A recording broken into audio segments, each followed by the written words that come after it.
ایک صاحب نے سوال کیا کہ ایک بکرا صدقہ کے لیے مانا ہوا تھا، پوچھنا یہ ہے کہ اس بکرے کی قیمت لگا کر میں صدقہ کیا جا سکتا ہے اور بکرے کو عید قربان پر قربان کیا جا سکتا ہے؟ دیکھیے، جس شخص نے جس طرح کی نیت کر رکھی ہے یا جس طرح کی اس نے منت مان رکھی ہے تو اسے اپنی منت کو اسی طرح پورا کرنا چاہیے۔ اگر کسی شخص نے یہ منت مانی ہے کہ اس نے ایک بکرا ذبح کرنا ہے اللہ تعالیٰ کے راستے میں، تو اسے پھر ایک بکرا ہی ذبح کرنا چاہیے۔ البتہ اس نے اگر یہ صدقے کی نیت کی ہے کہ بکرا یا اس کی قیمت کے برابر میں کوئی چیز اللہ کے راستے میں دوں گا، تو پھر وہ چاہے تو بکرا قربان کر دے، چاہے تو اس کی قیمت تقسیم کر دے، اور چاہے تو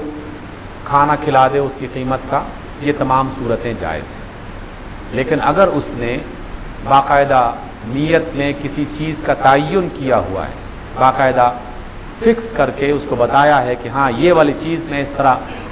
اللہ کے راستے میں صدقہ کروں گا، خرچہ کروں گا، تو اس کو پھر ایسا ہی کرنا چاہیے۔ البتہ منت مانتے ہوئے اللہ کے رسول صلی اللہ علیہ وسلم کی تعلیمات کی روشنی میں فقہا نے یہ بات کہی ہے کہ کوئی ایسی منت نہ مانی جائے جس کو پورا کرنا انسان کے لیے مشکل ہو جائے۔ اس لیے ایسی ہی منت مانی جائے جو بآسانی انسان پورا کر سکتا ہو۔ اس لیے جس نے یہ منت مانی ہے، اگر بکرے کی منت مانی ہے تو بکرا ادا کیا جائے، وگرنہ اس کی رقم اللہ تعالیٰ کے راستے میں خرچ کی جا سکے۔ جی، آپ نے فرمایا کہ فضائل کے بارے میں اگر کوئی ضعیف سی بات ہو جائے تو فضائل کے بارے میں عبادات کو کرنا چاہیے۔ 15 شوال اور رمضان کے آخری عشرے کی طاق راتوں کے بارے میں کوئی کھڑکتا ہوا بڑا واضح سا آج تک ہم شافی جواب نہیں مل سکا۔ رسول اللہ صلی اللہ علیہ وسلم کا جنت البقیع میں جانا، پھر رسول اللہ صلی اللہ علیہ وسلم کے آخری عشرے کے معاملات، کچھ ابہام ہے 15 شوال والے میں، شب قدر میں، لیلۃ القدر میں، ان میں ذرا سا ابہام ہے، وہ ذرا وضاحت۔ آپ نے سوال کیا ہے کہ ایک جمعے کے دوران سوالات کے جواب دیتے ہوئے میں نے یہ کہا تھا کہ فضائل میں بعض اوقات ضعیف حدیث جو ہے اس کو بھی بیان کیا جا سکتا ہے اور اس پر عمل بھی ہو سکتا ہے۔ اور پھر آپ نے یہ سوال کیا ہے کہ 15 شعبان کی جسے شب برات کہا جاتا ہے ہمارے ہاں، جس کو مشہور ہے، معروف ہے، اس کے بارے میں اور شب قدر کے بارے میں اور عبادتوں کے بارے میں کچھ ابہام سا ہے، اس کی وضاحت ہونی چاہیے۔ پہلی وضاحت میں جس پر پورے یقین کے ساتھ اور جس میں کوئی شک نہیں ہے مجھے، اور میں نے جو بھی احادیث اور قرآن کی تفسیریں پڑھنے کا موقع مل سکا اس کے نتیجے میں جو بات پہنچی ہے وہ یہ کہ شب برات کے بارے میں جو عام مشہور ہے کہ یہ وہ رات ہے جس میں اللہ تعالیٰ کائنات کے بارے میں اہم فیصلے کرتے ہیں، اور اس کے حوالے سے قرآن مجید کی ایک آیت کوٹ کی جاتی ہے کہ یہ وہ لیلۃ المبارکہ ہے کہ جس میں بہت اہم بلکہ تمام اہم فیصلے کیے جاتے ہیں، جس میں رزق کی تقسیم، زندگی موت کے فیصلے وغیرہ وغیرہ بھی شامل ہیں۔ تو اس کا تعلق کس راز سے ہے؟ میں نے جو مطالعہ کیا، جو علماء سے سیکھا، قرآن کی آیات کو جو سمجھا، تو میں اپنے طور پر یقین رکھتے ہوئے یہ کہہ سکتا ہوں کہ اس کا تعلق شب برات سے نہیں، شب قدر سے ہے، لیلۃ القدر سے ہے۔ اور اس کی سب سے بڑی گواہی قرآن مجید کی وہ خود آیت دے رہی ہے جس میں یہ کہا گیا کہ یہ وہ برکت والی رات ہے جس میں ہم نے قرآن مجید کو نازل کیا اور جس میں ہر ایک اہم فیصلے، ہر ایک اہم کام کا فیصلہ کیا جاتا ہے۔ اب اس بات کو اگر انا اعطینا، یہ جو انا انزلناہ فی لیلۃ القدر کے ساتھ جوڑا جائے تو بات بالکل کلیئر ہو جاتی ہے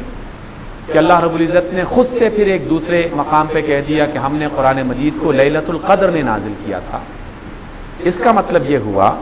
کہ کائنات کے، زندگی کے، دنیا کے اہم فیصلے شب قدر میں کیے جاتے ہیں۔ اس لیے ہمیں اس شب قدر کا اہتمام کرنا چاہیے، اور شب قدر ہی میں جاگنا، اللہ تعالیٰ کی عبادت کرنا، اس سے طلب کرنا، اس میں کوئی شک نہیں ہے۔ البتہ شب برات کے بارے میں ایک حسن حدیث، حسن کے درجے کی، جو صحیح کے قریب تر ہوتی ہے، اور کچھ ضعیف احادیث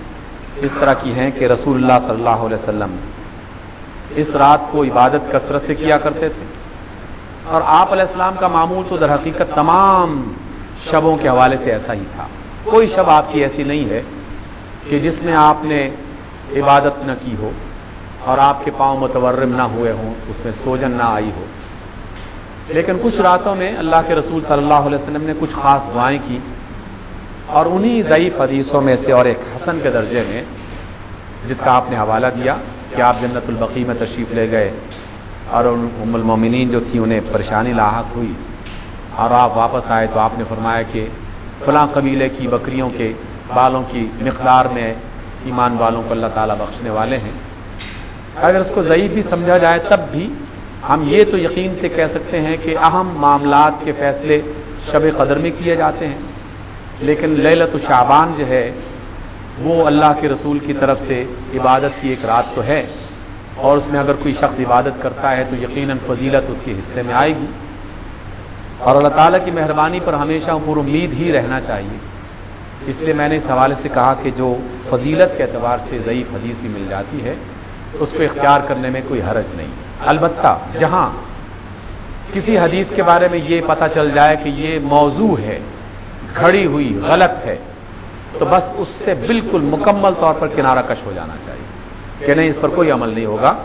اس لیے کہ یہ گھڑی ہوئی حدیث ہے، اور گھڑی ہوئی حدیث گناہ ہے، اللہ کے رسول پر بہتان ہے، اور اللہ کے رسول نے اس کے بارے میں فرمایا کہ وہ شخص جس نے کوئی حدیث بنا کے میری طرف منسوب کی وہ اپنا ٹھکانہ جہنم میں بنا لے۔ اس لیے ہم اس کو قطعی طور پر نہ بیان کر سکتے ہیں اور نہ اس پر ہمیں عمل کرنا چاہیے، لیکن نسبتاً ضعیف کہ جس کی روایتیں مختلف راویوں کے کسی نہ کسی اعتبار سے کچھ فرق کے ساتھ اگر ملتا ہے، اور محدثین کے ہاں یہ بات پائی جاتی ہے کہ ایک محدث ایک حدیث کو نسبتاً بعض حوالوں سے ضعیف کہہ رہا ہے، اور دوسرا محدث اسی روایت کو بعض دیگر حوالوں سے حسن کے درجے میں پہنچا رہا ہے یا اس سے نسبتاً بہتر سمجھ رہا ہے، اس لیے ہمیں اس کو تسلیم کر لینا چاہیے، اور باقی اللہ تعالیٰ پر چھوڑ دیا جائے، وہ انشاءاللہ لغزشوں کو معاف کرنے والا ہے۔ جی آپ کی ایک بات تھی۔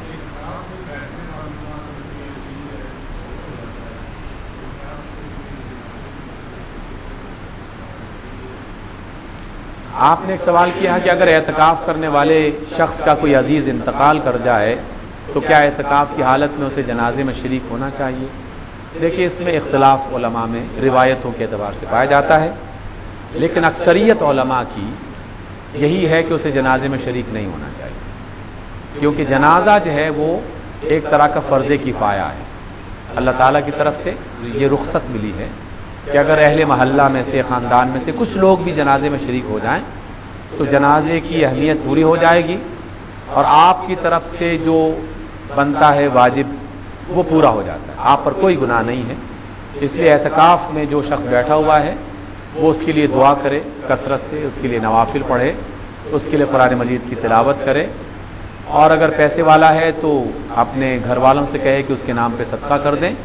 یہ سارا اجر اس کو انشاءاللہ مل جائے گا، لیکن نماز جنازہ میں شرکت کرنے سے اسے گریز کرنا چاہیے۔